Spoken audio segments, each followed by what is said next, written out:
All right, welcome back. Gosh, I was just reflecting. I was looking at these three handsome gentlemen that I've known them for quite a number of years, and I met them all independent of one another.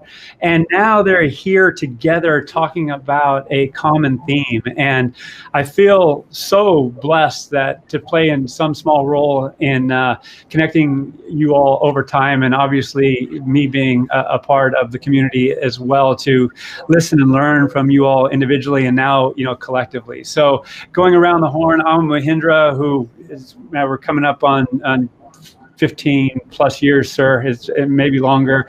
Bruce Evans, EVP at Emsi, which is doing great work in the world of talent market analytics and just harnessing data that, going back 15, 20 years wasn't even in the realm of possibility. And Ian Cook, who's taken the lead at designing and bringing to life the Visier product, which is the leader in the people analytics technology world. So, for you all to be sharing today is, again, a privilege, and I look forward to, hearing what you have to share. So with that, I'm going to get out of the way and then let you all do your thing, and I'll come back, towards the end, and we'll have a chat. That work for you two, three? Perfect. Thank Absolutely, you, Al. All right, Yeah. go ahead, Al. All right, Thanks for the introduction, Al.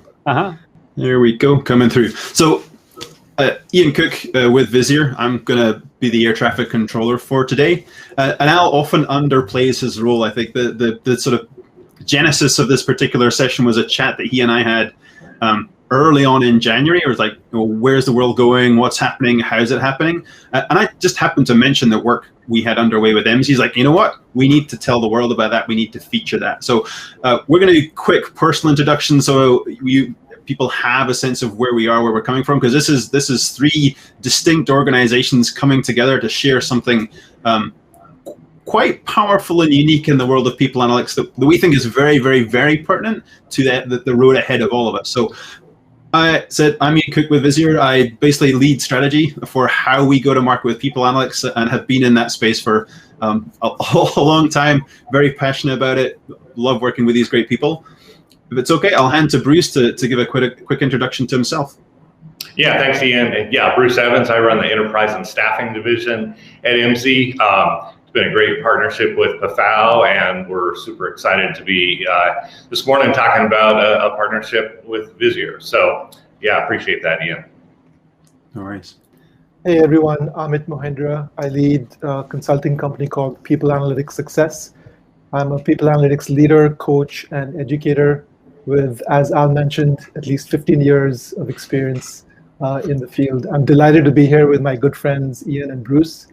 And I also think Al sometimes understates his role as a connector and catalyst for some amazing stuff to happen in this space.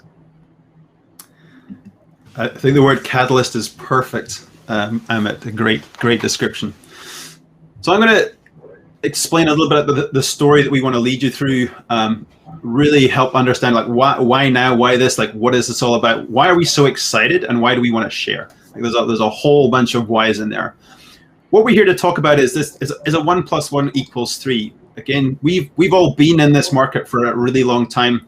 I've lost track of the number of people analytics practices Amit has built himself. We work in Visier, we work with a lot of different organizations. Bruce, again, their organization has been supporting labor market insights for a really long time. So, why would we all of a sudden start to think about this connection? And it comes down to two really, really powerful things in my mind. All of which we've seen, all of which we've experienced, which drew us together, again, catalyzed this piece of work. And it's about the future workforce. This is as much a story about the world of work that we're working into, the way people analytics plays out in that world of work, the challenges, the decisions, the way businesses will need to engage and support people going forward, as it is about any kind of technology piece. Technology is fundamentally important, and you have to have some pretty high-level capabilities to do what we're doing, but we're doing it because it changes how business gets done.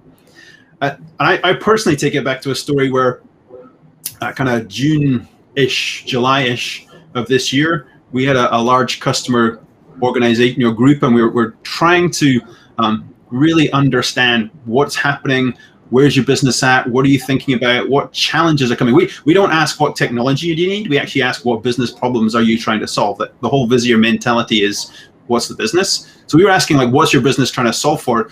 We had some pretty funny responses. Like, I had rolling eyes. I had like hair tearing out. Like, remember, we were slap bang in the middle of the gap in the pandemic. People had just managed the first response. They were in a steady state. They had no idea what was coming forward. But what they did know, and what came back from absolutely everybody, is we're going to be redesigning our businesses on the fly. Business models will be changing. They'll be going from in-person to digital. Supply chains are changing. They're going from offshore to nearshore to onshore. So many different pieces of the way work was done is changing. Automation, augmentation is the word I prefer to use, is actually kicking in and accelerating. So our workforce, the people, to be more clear, that we will need, use, work with, engage, shape, it's going to be entirely different. We're going to be designing on the fly. We're going to be iterating. This world, I've done a couple of full organizational redesign projects. We sit down, we take 18 months, we get a bunch of data, we sit and stare at whiteboards. It was clear it wasn't going to be happening that way. It was going to be happening like pocket by pocket, geography by geography, on this really, really fast cycle. And so we sat down and started scratching our heads like, how does this actually work? And at the same time, a lot of our customers were probing us like, have you talked to Emsi? Have you seen their data? Do you know how Emsi works? Have you seen their data? And it started to become this 1 + 1 = 3, where really Visier has this enormous capacity to understand the employee in their world of work. Our data model is actually formed around 5 key pillars. We think about the employee's situation. Who do they work for? Where do they work? What do they do? We think about their sentiment. How do they feel about work? If you think about experience and employee listenings, how do they feel about work? Do they like it? How do they feel about the people they work with? We look at their skills. What are they capable of? What gaps do they have? And we look at their social. What's the network they're connected to? You think about understanding a human being. Those 4 components are crucial, and our data model has been designed with that underlying architecture. That all leads out to what they can do. I call it production as opposed to productivity, because I really don't like measuring hours. I rather like, what's the contribution this person can make? So we put all that together and said, like, we really understand this. We're really good at this, but it's not enough. It's literally half the question. What you need is, well, what's outside of my business? Who's available? What do they cost? What other skills are there? Where are they? Thinking of all those different pieces of decision making you need to make, and having organizations experience making bad decisions, it was really, really clear that for individuals to make a great decision, businesses to make a great decision about how do I reorient, revise, revamp, reinvent my organizational structure, they needed to know who they had in depth, and they needed to know the markets they were in or could be in depth. And that is Visier and Emsi. And that's what we've been working on quietly for quite a while. When I mentioned it to Al, he's like, no, you have to make a noise about this. So he invited us on to start making a noise about this. And that's what we're here to do. We're going to walk you through in stages. And this is the main framing, and then we'll do a little bit more about how we get there. And we really think about it. And again, we are both very customer centric. There's a lot of depth in the story, but there's a fundamental reason Amit joined us is like, we really think this has been driven and pulled through the community to fruition. And again, people like Chase Robotham at Genentech and other folks at Uber, Common Spirit, have all reached out to say, like, this is something that's happening. And so we really see this as an important advancement for how people analytics is conceived. It's not that there's a single place where you get everything. It's not, I can just either build it myself or go through one vendor to get everything I absolutely need. We have to think about people analytics as an ecosystem. There are so many complex, rich, deep problems that we actually have to think about how we form those together and work as vendors together to actually serve this single answer back to customers. And we've been on that journey for a while. This is one of our biggest, most substantive, most exciting steps, which is why we're really happy to share it with you. So this is our marketing slide on Visier. There's lots of brag points, as you'd expect from marketing. I'm going to make it more simple. My CEO asked me actually just yesterday. He's like, Ian, what is it that gets you so excited about Visier? My excitement is probably quite obvious, but like, what is it that gets you so excited about Visier? And my answer to him was actually quite simple, that collectively, working with people like Amit, working with our community of practitioners, we have moved the needle for people's experience in work. You're going to hear from a bunch of colleagues later around our D&I work. Like we've been in D&I work for 6 years. I went back and built that content years ago in our first product iteration. So what we're seeing is how that work makes availability of management roles for more women, how that work changes the decision structures in large organizations about channels for success, channels for opportunity for people of color, underrepresented groups, different gender orientations. Again, when we go and talk to our customers, it's not Visier did it, but Visier is the catalyst with our community that makes this happen. So really the story of Visier is some amazing results and amazing success. But in my mind, like what makes Visier special is that we've moved the needle and continued to move the needle and continue to work with partners to move the needle on making work better for people. If you look at my LinkedIn, you'll see this "Make People Count" tagline. It's like fundamentally, we believe that people are the most important part of a business. Finance is important, but it's really easy. Like money is money. People are complex and interesting. So we've invested our time, our energy, our technology, our passion in really trying to move that forward. So that's Visier's story. Technology is a key piece of this, and again, we're sharing more of this. We've often been quiet, maybe too quiet, around the technology side of Visier for the longest time, but we get compared to lots of other people who are not like us. When I think about Visier, it is an end-to-end analytics application stack. We go from raw data, a tab-delimited file that is pushed out of any system, literally spread from spreadsheet through to JD Edwards through to whatever source system you wish. We ingest that through a data management tool. So we have our own loading, ETL data preparation tool into an event stream data model. So our analytic model, again, talking to a bunch of folks who have opted for Visier recently, it's the pre-built, understood, robust, common data model that is hugely valuable. It means we can do things like we recently stood up a German bank with over 100,000 employees, all the way from all of their situation through to their compensation. So a pretty rich set of data. We stood them up in 6 weeks to the point where they were using the data. And that's because we understand the data. It's because we have our own management tools. It's because we have a team that has done this thousands of times.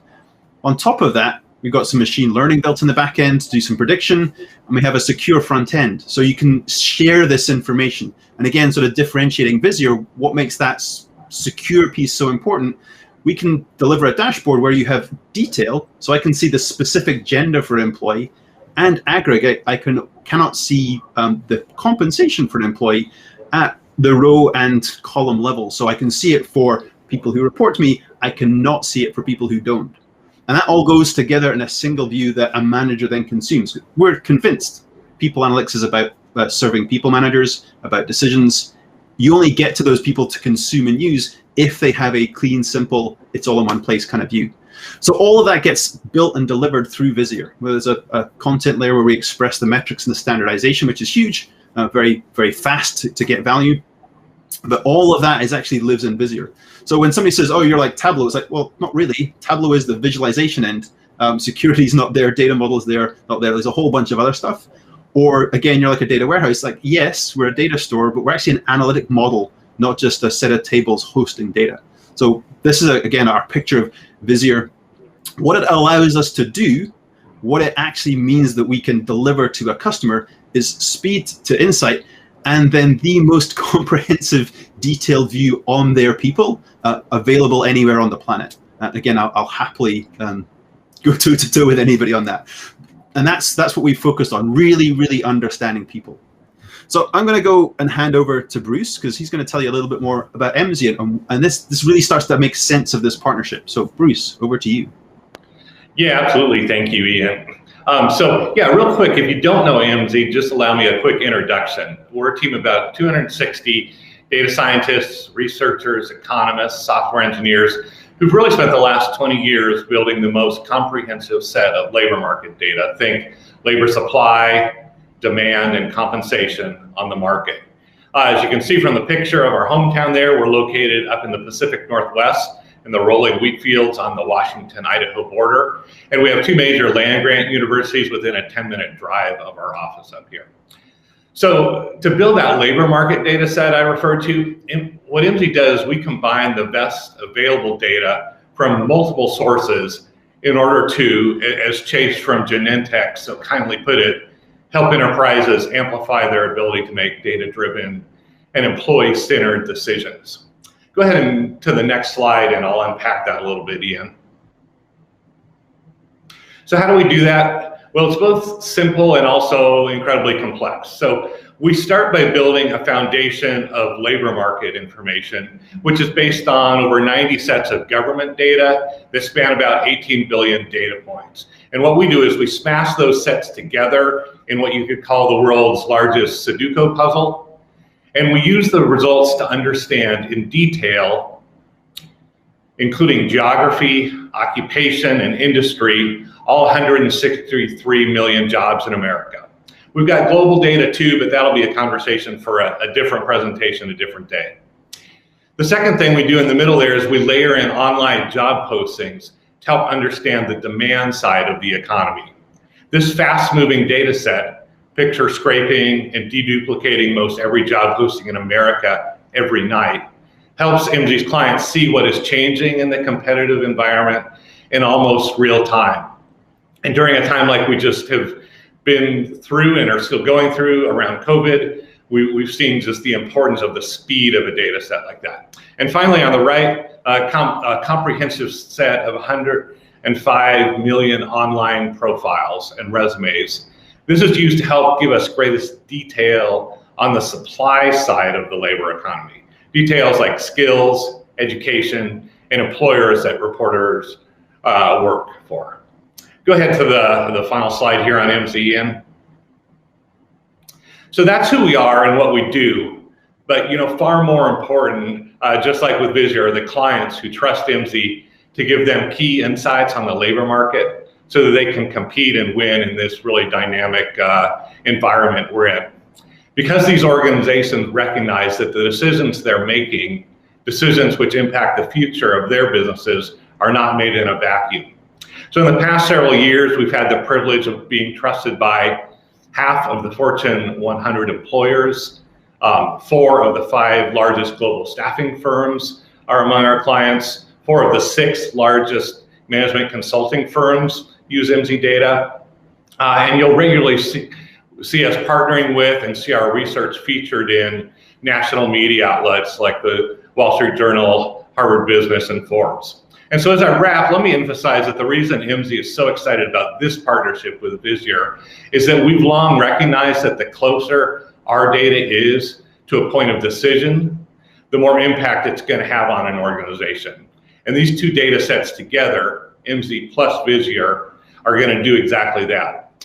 And so now to help you understand some of those impacts from a practitioner's perspective, super pleased to hand this over to Amit. Amit's been a client of Emsi, he's an advisor to our business, and he's been a friend over the past year. So Amit, I'll let you take it from there.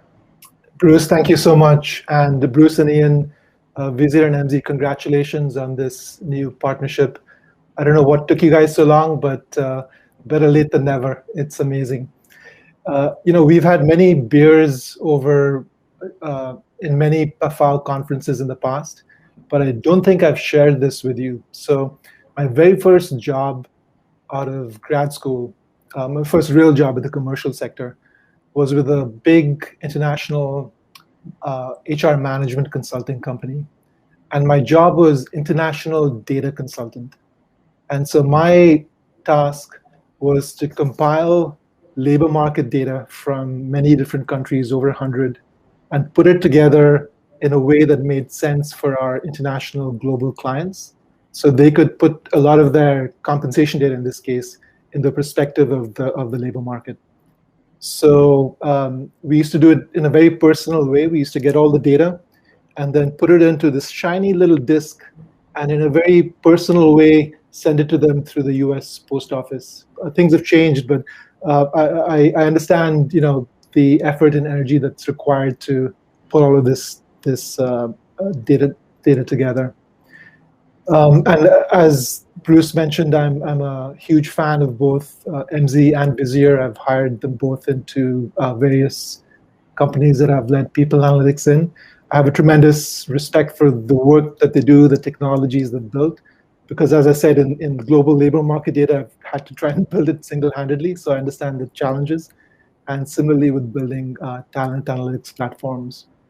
But the story I really wanted to tell to set the stage is, fast forward many years, and I'm the head of people analytics at this big global company, and there is a massive shock, economic, political, not epidemiological like we have now, but a shock to the system that's impacting everyone. And all of a sudden, we need to somehow figure out what do we do with our business. And so I was part of a team. I was representing HR, but we had folks from finance, marketing, operations, public relations, communications, all coming together to try and figure out what is our path forward, given what's happening externally and also things happening internally. And we'd have these meetings. People would bring data, but they wouldn't pay attention to anybody else's data. There was no connectivity. And so I asked my team to pull all the data together, put it into a platform, and into a visualization that showed, you could look at the county level, and you could look at the individual level, and you could look at anything in between.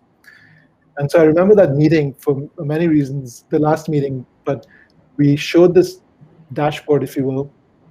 There was silence in the room for a few minutes, and then people began clapping and applauding. Some people even stood up because they were just blown away by all the information that they'd seen in disparate forms, now pulled together and served up in a way that it made sense for them to see what they needed to do.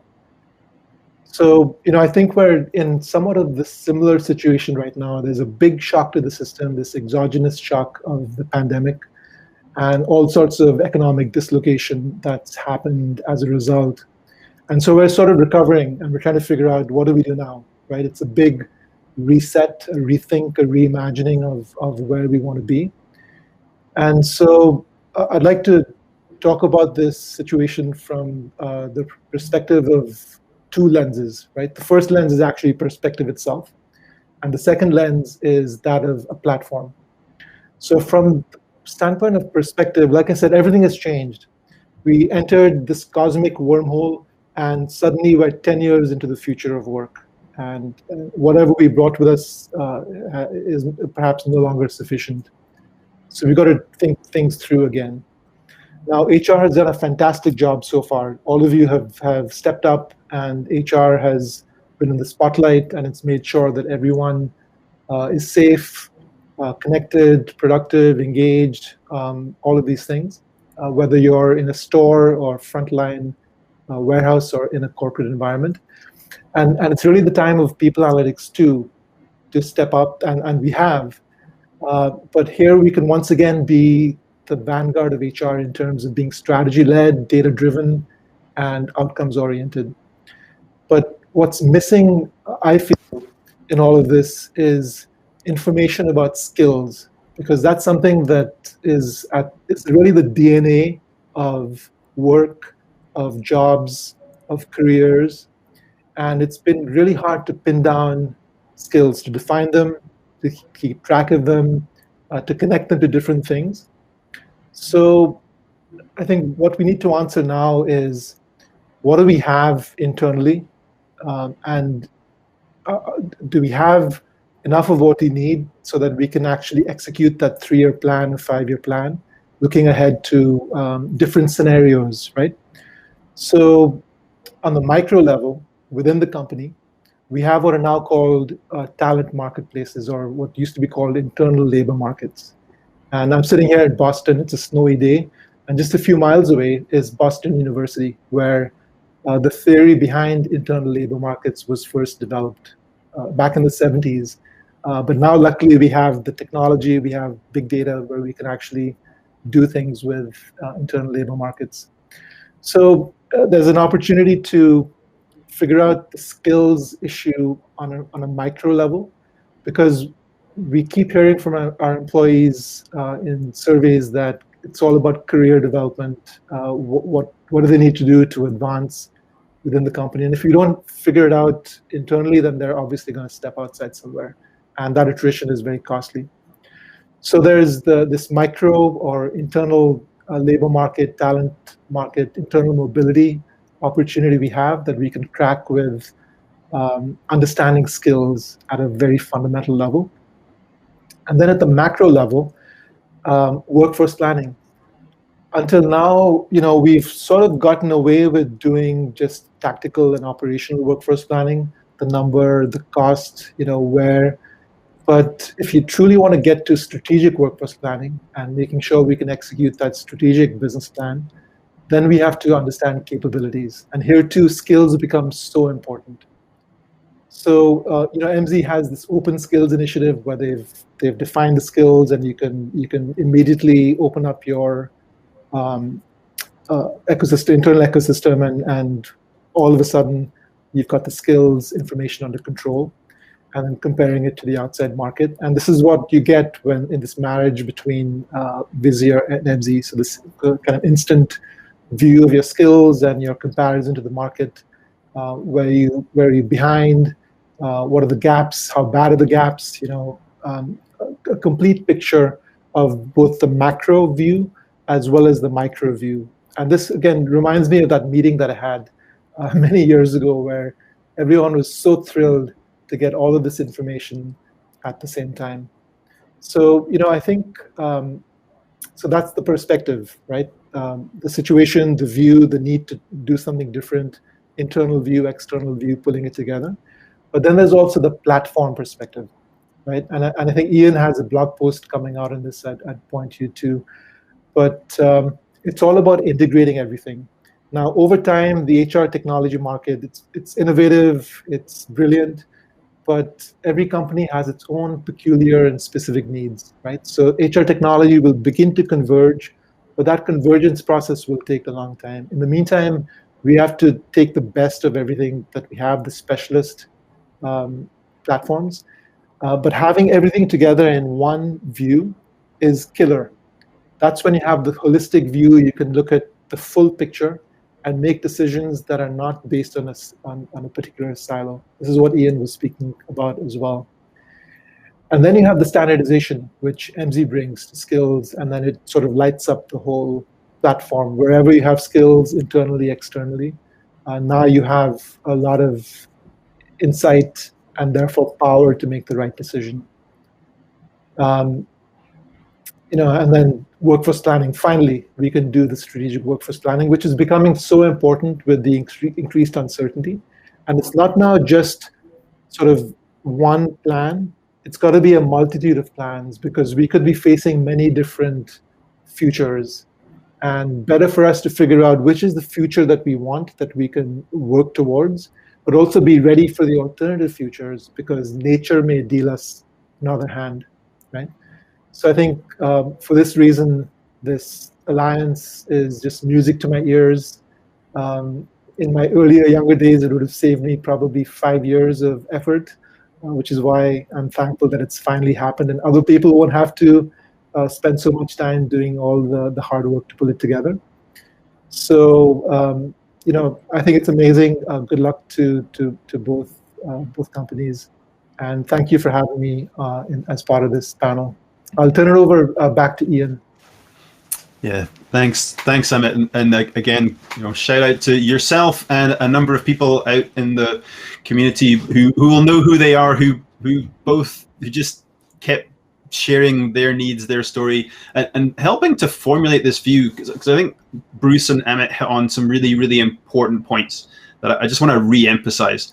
A lot of the conversation about people analytics has been, I need to build a dashboard. We still meet customers, organizations, prospects are like, oh, I just need a dashboard. Often they'd actually know what that dashboard needs to hold. And we understand that driver. It's like, I want to make something to show somebody, then I've got people analytics. Yep, that is a first step.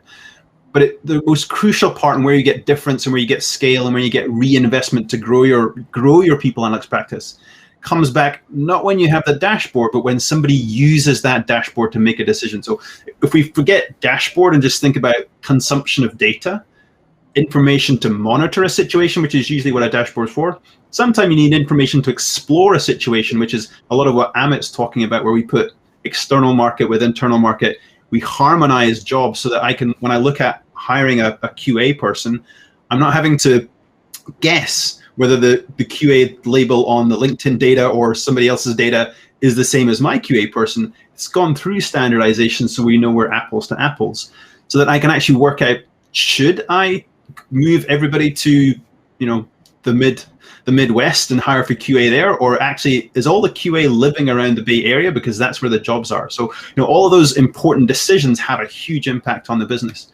So moving forward, thinking about people analytics, it's a decision science. And again, for those of you who follow the space, the folks at Insight 222 put out a really interesting paper around where this is moving towards. It's not about moonshot cool, like what's the funkiest algorithm I can actually develop. It really is about how many people managers consume my data to make a difference to their business. So that's one piece. And then I know there's going to be a few people online who are curious about, like, this is great, all sounds wonderful. What's the mechanics? So I'm just going to lay out the two phases of the mechanics so that people know what's happening. There's a first phase. We're working on the first phase right now. It is in development. It's in testing. It'll be released once it's ready because we're software and that's what happens. This phase is about standardization. So Visier customers will get their jobs standardized to Emsi's occupational names. So you'll have your own job title. That doesn't go away. In addition, we'll augment that data with Emsi standard so that when you look at your people and you look at an external market database, you've got a common view. Like every name, every job, every person that you need will be harmonized to Emsi's common standard. And the power of their common standard is, first, it's really smart. Second, it's been around a really long time. Third, it then matches all of the external labor market data. It's this, again, you can tell me if I'm wrong here, Amit, but the single biggest problem with external data is you don't have an apples and apples world. Ask anybody in the world of compensation, can I job match on title? They will tell you absolutely not. It has to be a standard view of, is this title the same as this? And that's what Emsi is bringing. So Visier and Emsi are working in partnership to take our customer data, a round trip through Emsi's capabilities, back to Visier. We've got standard names. Along with that comes top 5 skills. And we're saying expected skills because it's based on the jobs. Okay, we're always a little too clear about what we truly deliver, but we'd rather do that than pretend. So you're going to get top 5 expected skills. And that's what Amit's highlighting, that like this brings skills based on what somebody's doing, like right into the application to use kind of immediately. That's phase 1. So now everybody's on the same common structure. What that does is enable Emsi customers to then start piping their Emsi data through Visier. Your requisitions will be harmonized, your jobs will be harmonized. So any questions you have about how does this person map to their market will all work off the same hierarchy, the same architecture for people. So you won't have to go one place and work out, is this the same as what I have? That'll be done for you. It'll all be consumed through a unified view. And then again, that's the sort of start phase. You'll be an Emsi customer and a Visier customer. We'll make that happen inside an application, so you can just use the data to answer questions and get to this kind of end state. So that's the practicalities of this work going forward. If you want to learn more, I'll quickly highlight this, and then Al, I know you've got a few questions for us, so we'll invite you back in. If you want to learn more, Emsi have a booth here, Visier have a booth here. Please jump out, go say hi to the folks who are there. We are super excited by the partnership. Emsi are an amazing partner to work with, and it's been a fantastic journey so far, and we're excited really about the start and kind of engage introducing it to the community. So please go there and find out more about what we're up to. First off, thank you, 3, for sharing. It's also the case where, like Amit, It's like, what took you guys so long? You're in the same neighborhood, for God's sake. So, yeah, how many tech companies are up there in the Northwest? I'm kidding, of course, but it is something that, having been a former people analytics leader myself, part of the challenge was aggregating data over time, because as you both alluded to, all three of you alluded to, that data changes over time.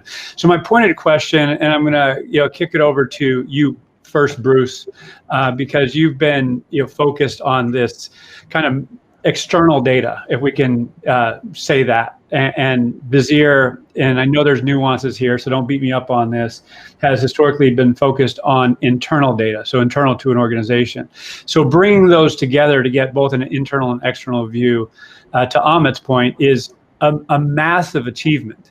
And to emphasize a point, to do it over time enables things that formerly weren't possible, because a lot of our work back in the early 2000s and even before that with business intelligence technologies were the basis for how we were trying to do this work. But we were trying to put it in cubes, and we had to rebuild stuff all the time, and it was a horrendous never win proposition. What you all are doing, correct me if I'm wrong, again, going to you, Bruce, is effectively you're taking a lot of that work on yourselves.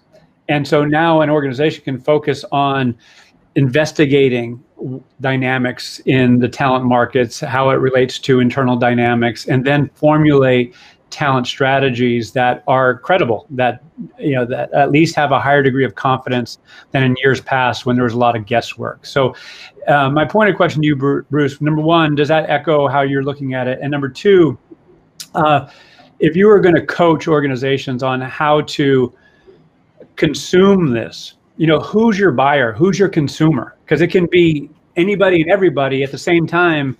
That might be a hard thing to sell, and it'd hate for an organization to consume this technology and not use it appropriately and use it ongoing. So at the end of it, who's your audience and how would you see them using it?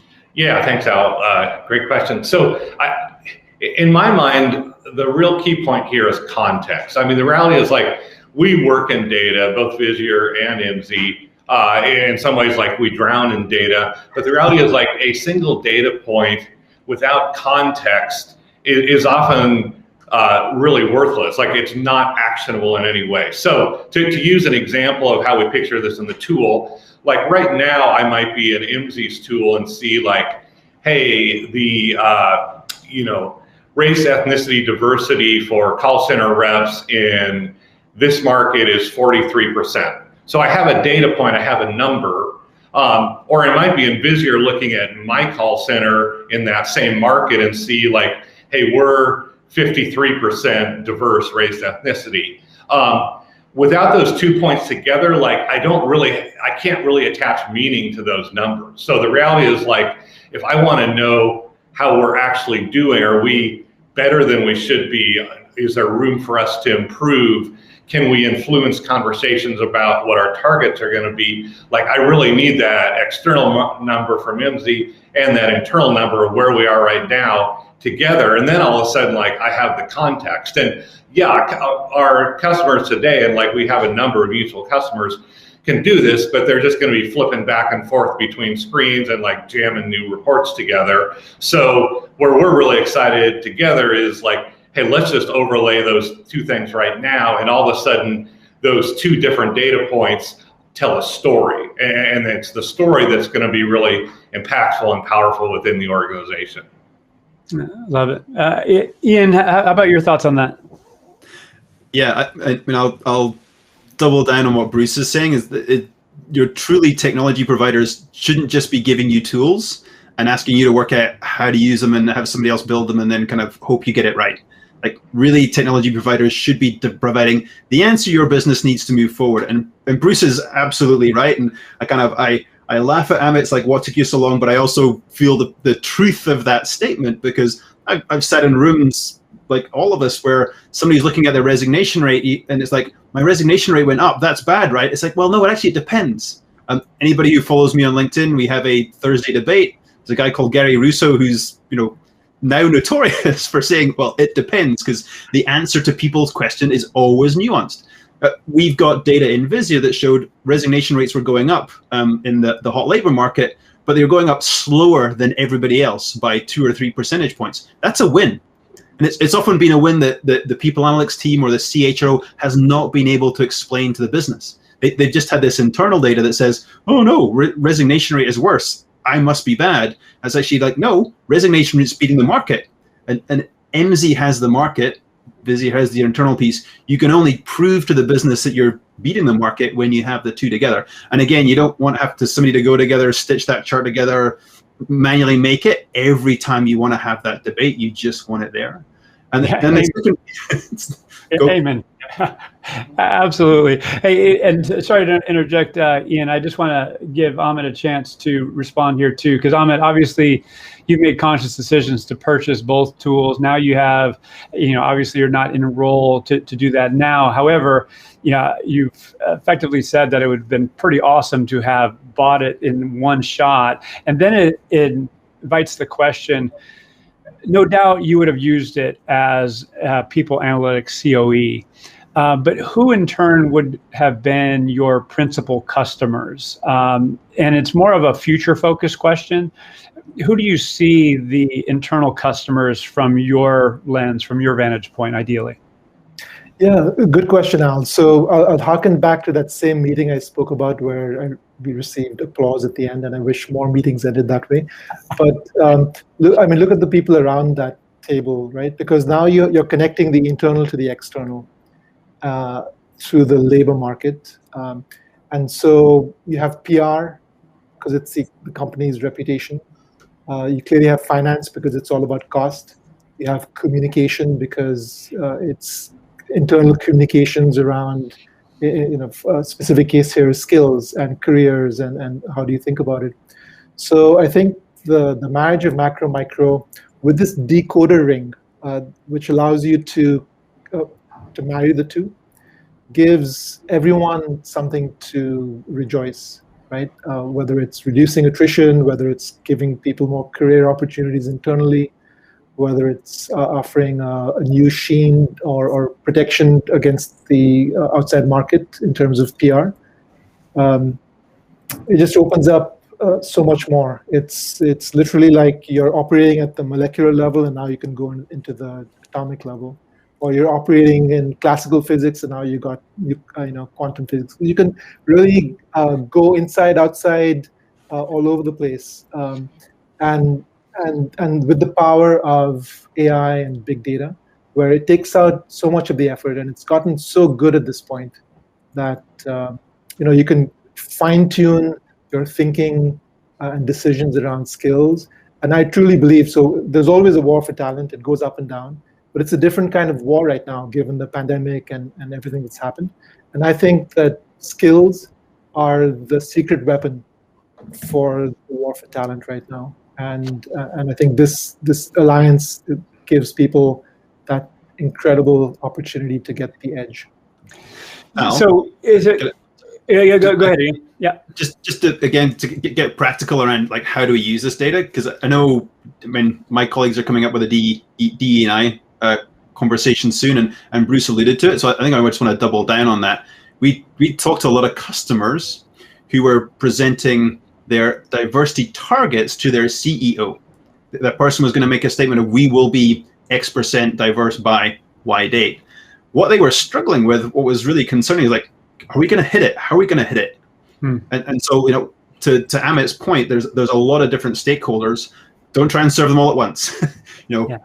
DE&I is a clear and present opportunity. There's an absolute need to communicate an external target and know you're going to hit it. That comes from, exactly as Bruce highlighted, like, what's my internal percentage? What's available in the market? What's realistic? Because otherwise you're just kind of guessing, like, oh, we'll get a 5% rate. Well, you might actually already be better than the market. Your CEO has just made a commitment you're not going to hit. Like, not a recipe for success. So, like, that DE&I space is again clear and present area where we think there's immediate need and really elevate the delivery of change, which is what we're all about. Love it. Absolutely love it. Hey, Ian, can you do me a favor, do us a favor, and the viewers a favor? Can you unshare your screen as we start to wrap up? And I'm going to ask a question from a participant here. It's from Isabel Armani. And it's a big question, so we're not going to be able to go super deep into it, but it's an extraordinarily important question, one I think about a lot. It is the fact that we have this whole ecosystem of talent, which include gig workers, contractors, consultants. We have AI disruptions. We have globalization. So people from all over the world are working for companies in various capacities, sometimes as employees, part-time, full-time, and of course, as contractors through third parties like Upwork. So it's the case where if we, and I'm going to target this to you, Bruce, because he didn't jump back, but I'm sure he'll come back as he did before. Ian, I jinxed you. Sorry, buddy. But how can this solution help look at the full ecosystem of workers?